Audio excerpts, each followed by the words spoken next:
नमस्कार, good evening. Money गुरु में आपका स्वागत है। मैं हूं आपकी होस्ट पल्लवी। आपके इस पर्सनल फाइनेंस शो में आज चर्चा करेंगे लोन्स पर, यानी लोन से जुड़े हुए सवालों को आज हमने शामिल किया है। आज की चर्चा में हमारे मेहमान है अभिषेक द्विवेदी, bankbazaar.com से। अभिषेक, बहुत बहुत स्वागत है आपका कार्यक्रम में।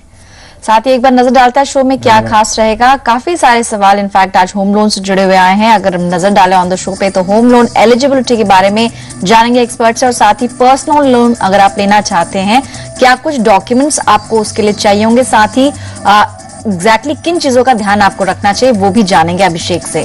और कंस्ट्रक्शन के लिए भी अगर लोन चाहिए, डॉक्यूमेंटेशन क्या होती है वो सब कुछ बताएंगे हमें अभिषेक द्विवेदी। सबसे पहले शुरुआत करते हैं विरल प्रजापति जी से, जो इस वक्त फोन लाइन पर हमारे साथ मौजूद है। नमस्कार विरल, गुड इवनिंग। अपना सवाल पूछें। हाँ जी, मेरी मंथली इनकम है ईयरली इनकम मेरी 3 लाख के आसपास है जी। और मेरे को कार लोन चाहिए, तो उसपे कौन सी बैंक अच्छी रहेगी मेरी? अच्छा, कार लोन के बारे में आप जानना चाह रहे हैं। सवाल क्योंकि आपने एसएमएस के जरिए भी पूछा था, उसमें कुछ क्लैरिटी नहीं थी कि आप पर्सनल लोन की बात कर रहे हैं या कार लोन की, बट ये आप हमें बताएं कि क्या ये पहला लोन होगा आपका? हाँ, पहला ही लोन है। ठीक है। अभिषेक, जैसे डिटेल्स इन्होंने अभी शेयर की हैं, लगभग इनकम 3 लाख है एनुअल, और इतनी ही रकम की इनको जरूरत है, लेकिन कार के लिए इस्तेमाल करना चाह रहे हैं इस पर्टिकुलर अमाउंट को। कार लोन को लेकर किस तरह आप सलाह देंगे, क्योंकि वी अज्यूम्ड कि इन्हें शायद पर्सनल लोन की रिक्वायरमेंट है। इन दैट केस क्या कुछ आप चेंजेस करेंगे अपने सजेशन में? देखिए, लोन जैसा भी हो, मेरे ख्याल से हर एक लोन में बैंक ये बोलती है कि आप अपने सैलरी का फिक्स कंपोनेंट ही ईएमआई दे सकते हो, क्योंकि बाकी की जो आपकी कंपोनेंट्स होंगे आपको डे टू डे के आपके रोजमर्रा के खर्चे की यूज में आएगा।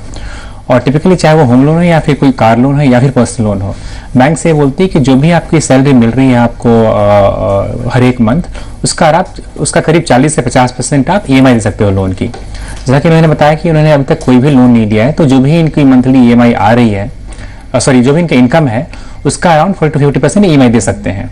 अब डिपेंड करेगा कि ये कितने साल का लोन ले रहे हैं, कि अगर कार लोन एक साल से लेकर 7 साल तक भी मिलता है तो मैं इनको ये रिकमेंड करूंगा कि सबसे पहले तो ये डिफरेंट बैंक्स को अप्रोच करें, जो टॉप बैंक्स हैं।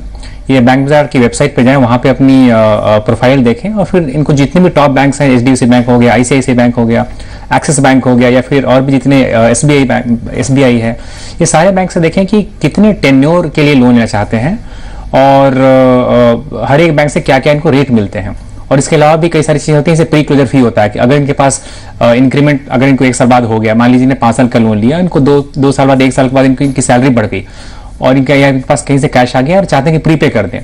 कई सारे बैंक्स उस पर एक पेनल्टी नहीं देते हैं, कई सारे बैंक्स पेनल्टी लेते हैं, तो ये भी क्लॉज समझ लीजिए। और जहां भी इनको लोएस्ट रेट मिलता हो और जहां पर इनको मतलब ऐसा टेन्योर ले जो जिनकी जरूरत है वो इनको पूरी हो जाए जी, उसके बाद ही ये डिसीजन ले मेरे ख्याल से। तो विरल एजम्पशन था कि पर्सनल लोन की आप बात कर रहे हैं, इसलिए आपको चेकलिस्ट उसके बतौर बताई गई थी, लेकिन जैसा कि एक्सपर्ट ने भी कहा, कोई भी लोन अगर आप लेने जा रहे हैं, कुछ बेसिक चीजें जिनका ख्याल आपको रखना होगा। लोन कितनी अवधि के लिए आप लेंगे वो आप क्लियर रखें, क्योंकि जो इंटरेस्ट रेट होगा अकॉर्डिंगली कैलकुलेट होगा। और साथ ही प्री क्लोजर एक ऐसी चीज है जिसके बारे में पहले से ही आप जानकारी ले लें कि अगर आपने मान लीजिए कि 10 साल के लिए लोन लिया है और आप उसको पहले क्लोज करते हैं, क्या कुछ चार्जेस आपको उसमें कटेंगे, बैंक क्या कुछ आपसे चार्ज लेगा, वो आप पहले से जानकारी ले लें। और साथ ही डॉक्यूमेंटेशन क्लियर रखें, पूरा रखें, सभी फॉर्म्स को ध्यान से पढ़ें।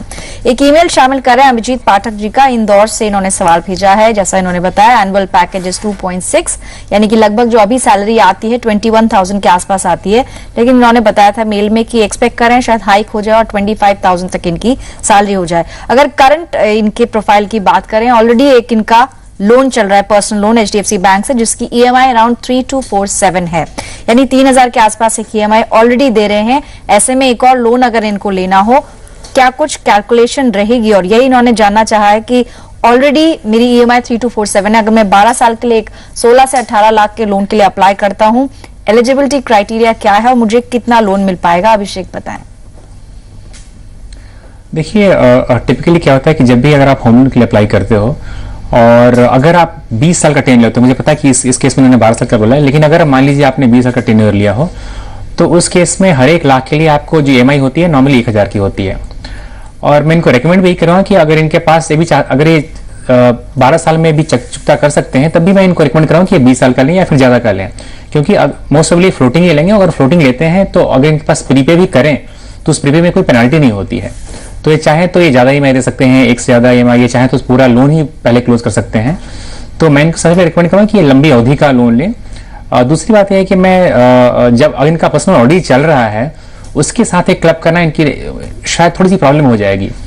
इनका जो टोटल जैसे मैंने बताया था पहले भी कि जो भी आपकी सैलरी आती है उसका सिर्फ 40 to 50% ही ईएमआई में जा सकता है, तो शायद इनको इतना अमाउंट मिलने में मुश्किल हो जाए। तो मैं इनको रिकमेंड ये करूँगा कि पहले ये उसको चुकता कर दें या उसको प्रीपे कर दें।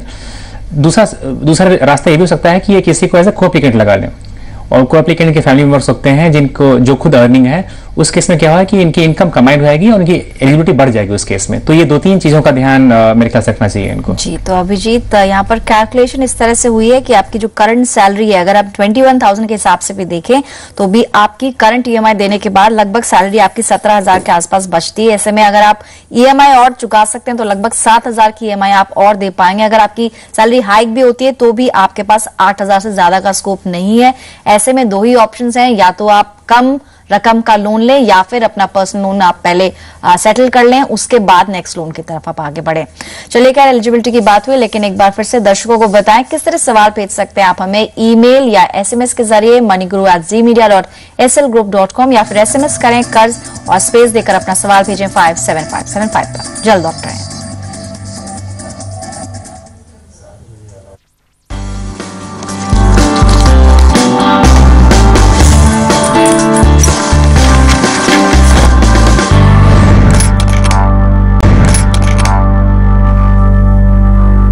Welcome back. आप देख रहे हैं मनी गुरु, चर्चा आज लोन्स पर हो रही है। अभिषेक द्विवेदी bankbazaar.com से हमारे आज के एक्सपर्ट हैं आपके सवालों के जवाब देने के लिए। अगला सवाल ईमेल के जरिए है। चिराग सोलंकी जी ने सवाल भेजा है अहमदाबाद से। होम लोन के बारे में ये भी जानना चाहते हैं। इनके 2 कंसर्न्स है। पहला तो ये कि एक एजुकेशन लोन इनका ऑलरेडी रनिंग है जिसकी कुछ किश्तें इन्होंने लेट चुकाई थी, ऐसा इन्होंने मेंशन किया है। और ये इनका एक कंसर्न भी है कि क्या अगर मैं दूसरा लोन लेने जाता हूं वहां पर इसका कुछ इफेक्ट हो सकता है। इन्होंने अपनी इनकम बताई है 20,000 और उनकी मदर वो भी वर्किंग है, 25,000 उनकी मंथली इनकम है। ये जानना चाह रहे हैं कि अकेले मुझे लोन लेना चाहिए या फिर मैं अपनी मदर को इंक्लूड करूं। सिबिल स्कोर को लेकर भी इनकी चिंता है। जहां तक इनकी रिक्वायरमेंट का सवाल है, प्रॉपर्टी इन्होंने देखी है 22 लाख की और 15 लाख जिसमें से ये खुद फंड करना चाहते हैं। कुछ अमाउंट लोन में लेंगे और पार्टली इसको ये फंड करेंगे। किस तरह से आप इनको समझाएंगे अभिषेक, और साथ ही जो एजुकेशन लोन का कंसर्न है वो कैसे सुलझा सकते हैं? जी हाँ, सबसे पहले तो जहाँ तक इनका रिक्वायरमेंट के हिसाब से मैं इनको रिकमेंड करूँगा कि अपनी मदर को ये को एप्लीकेंट बना लें, क्योंकि जिससे चीज़ें काफ़ी आसान हो जाएंगी इनके लिए। और फिर उसके हिसाब से फिर इनकम के हिसाब से दोनों का कंबाइन करके 15 लाख इनको काफ़ी आसानी से मिल जाएगा अगर इनकी पूरा हिस्ट्री क्लियर है तो। दूसरी बात, जैसा कि आपने बताया कि इन्होंने जो एजुकेशन लोन की ईएमआई में कई बार इन्होंने थोड़ा सा डिले किया था पे करने में, तो इसका डेफिनेटली इम्पैक्ट जाता है इनके स्कोर पे, क्रेडिट स्कोर पे। और जब भी बैंक कोई नया लोन देती है वो देखती है कि आपने जो भी पुराने लोन लिए थे, चाहे कोई भी लोन हो, उसमें आपने आपका पेमेंट बिहेवियर कैसा रहा है। लेकिन अगेन डिपेंड करता है कि इन्होंने कितनी ईएमआई में डिले किया और कितने टाइम के लिए किया, और उसी हिसाब से इनका क्रेडिट स्कोर जनरेट होता है। जैसा कि आपने सही बताया कि एक जो अभी टिपिकली जो स्टैंडर्ड नॉर्म है वो सिबिल स्कोर यूज किया जाता है हर सारे बैंक के साथ, और सिबिल स्कोर टिपिकली जो उसका मैक्सिमम जो लिमिट होता है वो 900 का होता है। और 900 में अगर आपका 750 के ऊपर भी है तो आपका रीजनेबली गुड स्कोर माना जाता है। तो अगर इन्होंने सिर्फ 2-3 ईएमआई में डिले किया होगा और कम दिनों के लिए किया होगा तो मेरे ख्याल से इनको ज्यादा प्रॉब्लम नहीं आनी चाहिए। लेकिन अगर इन्होंने ज्यादा ईएमआई के लिए किया होगा और जो ड्यूरेशन ऑफ डिफॉल्ट वो भी अगर ज्यादा बड़ा होगा तो इनका स्कोर काफी नीचे आ सकता है। जी, क्योंकि अगर आप लगातार डिफॉल्ट करेंगे ईएमआईस में तो नाम डेफिनेटली सिबिल में रिफ्लेक्ट करेगा। पर जैसा एक्सपर्ट भी कह रहे हैं आप किस्तें समय से चुकाते रहें, और क्योंकि एक ही तरीका है क्रेडिट स्कोर अपना सुधारने का कि आप रेगुलर टाइमली पेमेंट करते रहें। फिलहाल हमारे साथ रोशन चौधरी मुंबई से जुड़े हैं। नमस्कार Roshan, good evening. Good evening madam. जी, अपना सवाल पूछें। सर, मैं एक रिलोकेशन कंपनी के लिए काम करता हूँ and my salary is 40,000 rupees. मेरा एक 2 BHK है थाना एरिया में, और मैं और एक 1 BHK लेने की प्लान कर रहा हूँ। ओके। मेरी कंपनी एक प्राइवेट फर्म है और मुझे 30 लाख का 25 लाख का लोन चाहिए। आपने रोशन बताया था, okay, you have some rental income as well besides 40,000, कुछ रेंट से भी आपकी लगभग 10,000 रुपए की है। The flat which I own, I get about 10K rental for that particular flat. Okay, so in hand आपकी लगभग 50,000 मेरे ख्याल से मासिक आय हुई और आपको 20 साल के लिए लोन चाहिए। 20 साल। ठीक है रोशन, आप भी बने रहे फोन लाइन पर। अभिषेक द्विवेदी bankbazaar.com से हमारे आज के एक्सपर्ट हैं। अभिषेक, इस प्रोफाइल के लिए क्या सजेस्ट करेंगे? 25 लाख आसानी से मिल सकता है लोन? देखिए, लोन लेने के लिए, होम लोन लेने के लिए नॉर्मली 3 पैरामीटर्स का यूज होता है। सबसे पहले ऑब्वियसली इनकम का रिक्वायरमेंट होती है कि आपकी इनकम, जैसे पहले बताया कि जो आपकी ईएमआई होनी चाहिए आपकी अराउंड मैक्सिमम 50% तक जानी चाहिए। इस केस में इन्होंने बताया कि जिस हिसाब से इनकी इनकम टोटल 40 + 10 अराउंड 50,000 की आएगी, तो मैक्सिमम इनको लोन अप टू 25 लाख तक मिल सकता है। ये सिर्फ इनकम के बेस पे। दूसरा क्या है कि जो भी प्रॉपर्टी ले रहे हैं, इन्होंने बताया ये 1 BHK ले रहे हैं, तो उसकी कॉस्ट कितनी है? क्योंकि टिपिकली उस केस में उसका इनको 80% ही मिलेगा, लेकिन अगर मान लीजिए कि जो उसकी कॉस्ट काफी हाई है और उसका 80% काफी कम, जो मतलब काफी ज्यादा आ रहा है 25 लाख से, तो उस केस में उनको उतना नहीं मिल पाएगा, तो वो भी इनको दूसरी चीज रखनी पड़ेगी। और तीसरी ये है कि जो उनकी प्रॉपर्टी ले रहे हैं वो बैंक से अप्रूव्ड है कि नहीं है, क्योंकि हर एक प्रॉपर्टी के एक लीगल और टेक्निकल एस्पेक्ट्स होते हैं। लीगल क्या होता है कि जो भी प्रॉपर्टी है उसके टाइटल्स क्लियर होने चाहिए, उसमें कोई लीगल डिस्प्यूट नहीं चलना चाहिए। और टेक्निकल क्या होता है कि जो भी वहाँ के नॉर्म्स हैं आपको डेवलप करने के, वो फॉलो किए गए हैं। जैसे कि आपने ओपन स्पेस कितना छोड़ा है, सामने आपने कोई बालकनी छोड़ी कि नहीं, आप कितने ऊपर तक ग्राउंड से लेके जा रहे हो, तो ये सारी चीजें इवेल्युएट करके हर एक प्रोजेक्ट को अप्रूवल दिया जाता है हर एक बैंक से। तो ये तीसरी चीज, अगर वो बैंक से अप्रूवल मिल चुका है तो फिर इनको प्रॉब्लम नहीं होगी। तो ये 3 चीजें अगर सही होती हैं तो इनको प्रॉब्लम नहीं होनी चाहिए। जैसा कि मैंने बताया कि इनकम के बेस पे इनको मैक्सिमम अप टू 25 लाख तक मिल सकता है जी। तो यानी एलिजिबिलिटी की जहां तक बात करें रोशन, तो आपकी आय पे आपको 25 लाख का लोन मिल सकता है। बाकी पेपर वर्क आप जरूर उसका ध्यान रखें, और जैसा कि एक्सपर्ट ने भी बताया कि आप बैंक से आप जब बात करेंगे, अप्लाई करेंगे, तो कुछ ऑफर्स के बारे में, प्रोसेसिंग फीस को लेके थोड़ा नेगोशिएशन आप जरूर कर सकते हैं। और ऑनलाइन भी आप कुछ बैंक्स में आवेदन डाल सकते हैं, उसके बाद रिस्पॉन्स आएगा। फिलहाल एक ब्रेक लेते हैं, लेकिन आपको याद दिलाएं किस तरह से सवाल भेजने हैं आपको। अपने सवाल या सुझाव आप हमें मेल के जरिए भेजें moneyGuru@zmedia और SLGroup.com पर, या फिर SMS करें कर्ज लिखकर स्पेस देकर अपना सवाल 57575 पर।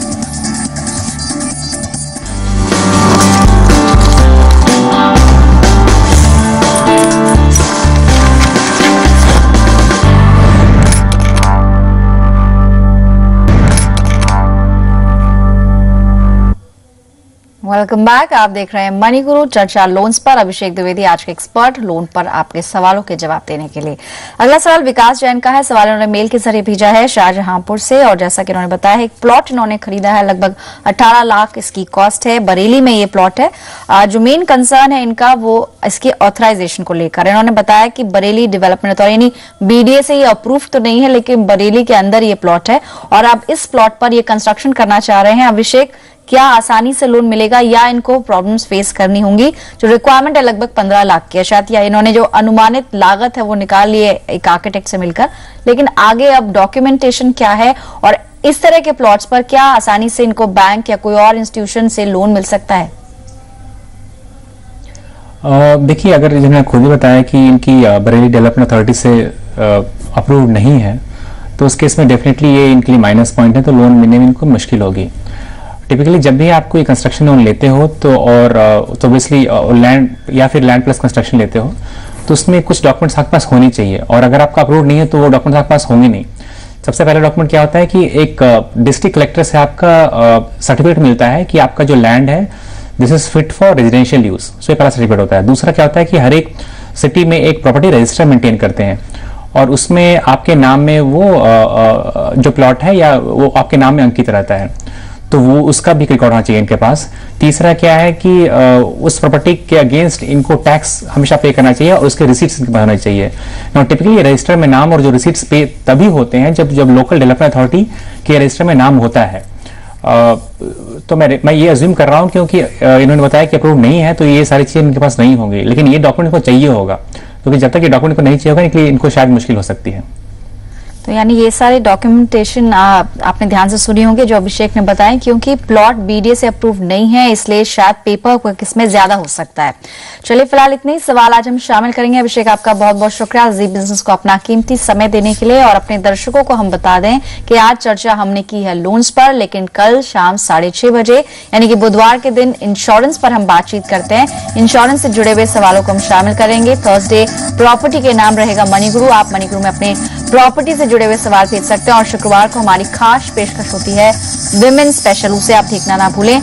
जो भी सवाल या सुझाव है आप हमें ईमेल के जरिए भेजें moneyguru@zmedia.slgroup.com पर। साथ ही कर्ज लिखकर आप लोन से जुड़े हुए सवाल भेज सकते हैं 57575 पर। फिलहाल मनी गुरु से इतना ही, हमें दीजिए इजाजत, नमस्कार।